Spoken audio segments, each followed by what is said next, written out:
GST સ્લેબમાં સુધારા બાદ સરકારના આ નિર્ણયને અલગ અલગ ઉદ્યોગકારો અને વિવિધ ક્ષેત્રના લોકો આવકારી રહીને પ્રતિક્રિયા આપી રહ્યા છે. ત્યારે બ્લુ બુદ્ધાના ઓનર સંજય ગોહિલ તેમજ સાણંદ ઇન્ડસ્ટ્રીઝ એસોસિએશનના પ્રેસિડેન્ટ અજીત શાહે પણ નિર્ણયને આવકારતા પ્રતિક્રિયા આપી હતી. તાજેતરમાં જે જીએસટીમાં મોટા ફેરફાર કરી અને 2 સ્લેબ કરવામાં આવ્યા છે તેને સાણંદ જીઆઈડીસીની તમામ ઇન્ડસ્ટ્રીઝ આવકારે છે. ખાસ કરીને સરકારે કન્ઝ્યુમર આઇટમમાં જે જીએસટી ઘટાડીને ખરેખર મધ્યમ વર્ગ ઉપર ખૂબ મોટું કાર્ય કર્યું છે.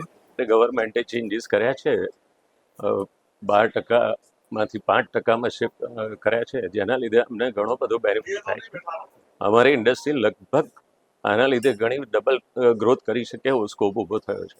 ઇન્ડિયા લેવલે અમે ઘણું બધું સારું એક્સપાન્શન કરી શકીશું અને અમને વર્કિંગ કેપિટલની અંદર જે પ્રેશર હતું જીએસટી બ્લોકેજમાં અમારા ઘણા બધા રૂપિયા બ્લોક થતા હતા, જે હવે ઘણું રિલીફ થઈ ગયું છે.